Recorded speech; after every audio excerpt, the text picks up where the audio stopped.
Hi friends, चलिए हम physics का न्यूमेरिकल हम कैसे सॉल्व करेंगे स्टेप बाय स्टेप हम डिस्कस करेंगे।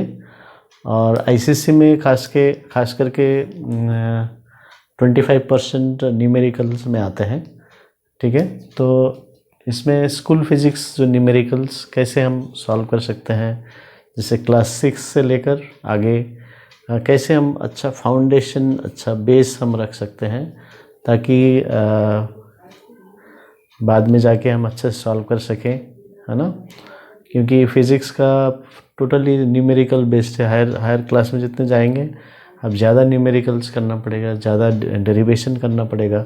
तो इसलिए अभी से हम बेस रखेंगे और अच्छा स्टेप्स हम सीखेंगे, तो हम आराम से न्यूमेरिकल सॉल्व कर सकते हैं। ठीक है, तो ये जो स्टेप्स मैंने लिख के रखा है, ये बहुत ही आपको हेल्प करेगा। ठीक है, तो आप पूरा वीडियो देखिए लास्ट तक, और आप बहुत कॉन्फिडेंस आएगा ये वीडियो देखने से। और ये खासकर ये स्कूल का जो फिज़िक्स का जो न्यूमेरिकल्स है उसको सॉल्व करने के लिए बहुत ही अच्छे स्टेप्स हैं। ठीक है, और इसमें काफ़ी आपको स्कोरिंग करने के लिए आपको फ़ायदा मिलेगा। तो चलिए हम पहला पॉइंट देख लेते हैं। जब आपको क्वेश्चन मिलता है तो आपको रीड द क्वेश्चन प्रॉपरली। तो ये बहुत ही इम्पोर्टेंट पॉइंट है। अभी प्रॉपरली मतलब आप हर एक वर्ड को, हर एक एक्सप्रेशन को समझिए, और if required then you can repeat the question, you can read it again. ठीक है, तो ये याद कर लीजिए। ओके, तो क्वेश्चन आपको अच्छे से पढ़ना है। क्यों ऐसा है? क्योंकि कुछ फिज़िक्स का जो कॉन्सेप्ट उसमें छुपा रहता है।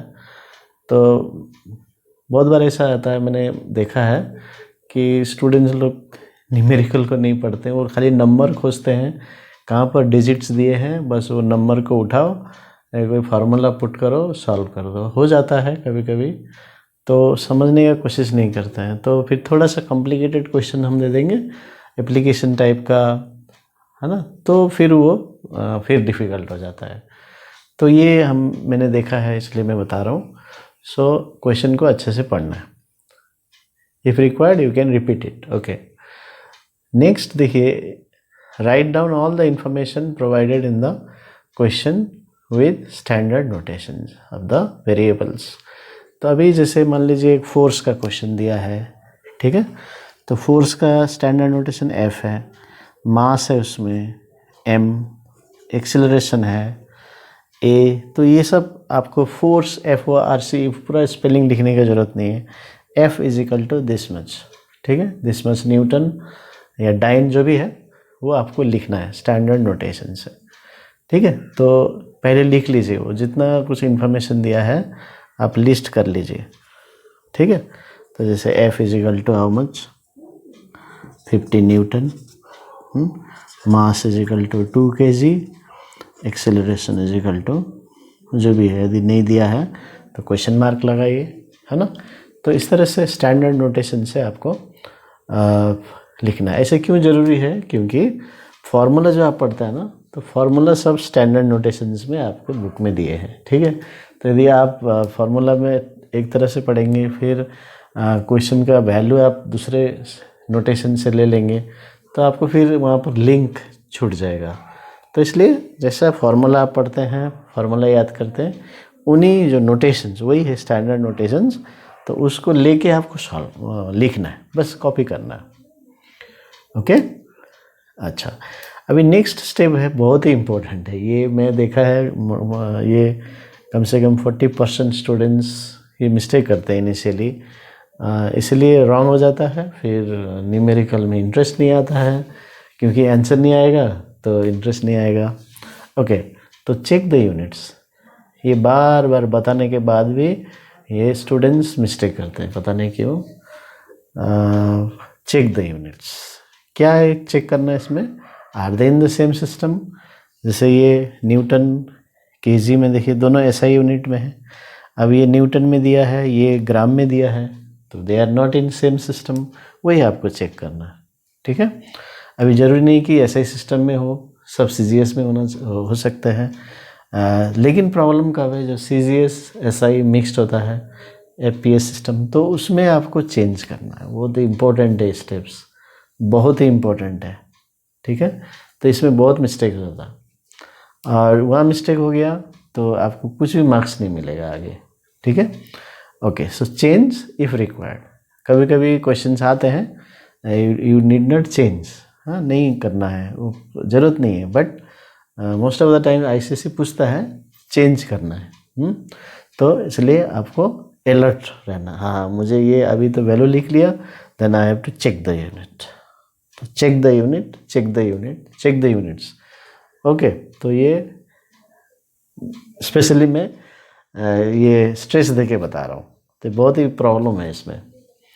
ओके, नेक्स्ट, अभी आपने क्वेश्चन पढ़ लिया है ना, इंफॉर्मेशन भी ले लिया, अभी चेक किया यूनिट। अभी क्या है, अभी ये जो रिलेटेड टर्म है, अभी ये कौन सा क्वेश्चन है, कौन सा टॉपिक से क्वेश्चन है ना, कौन सा टॉपिक से, फोर्स, मास, एक्सेलरेशन। तो ये न्यूटन्स लॉ, मान लीजिए न्यूटन्स लॉ से ये क्वेश्चन है ना। अभी न्यूटन्स लॉ का क्वेश्चन है, तो न्यूटन लॉ में हमने क्या पढ़ा, फोर्स मास का। तो हमारे पास क्योंकि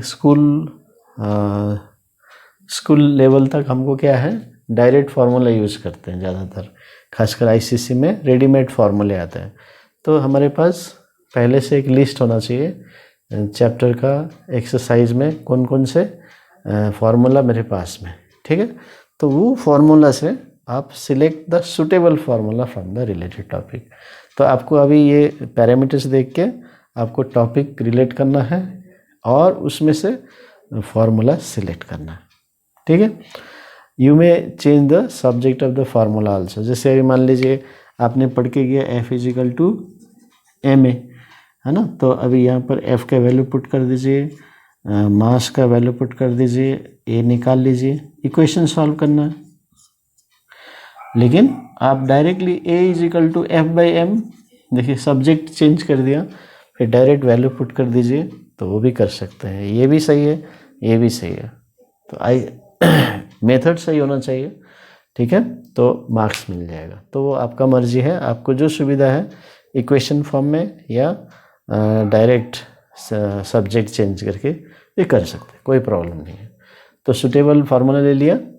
अभी यहाँ पर एक ICSE में बता रहा हूँ, ये इसमें आपको 1 मार्क्स मिल जाएगा। Just when you put this values proper units in the formula लिख के वैल्यू पुट करते ही आपको वहाँ मार्क्स मिल जाता है, ठीक है।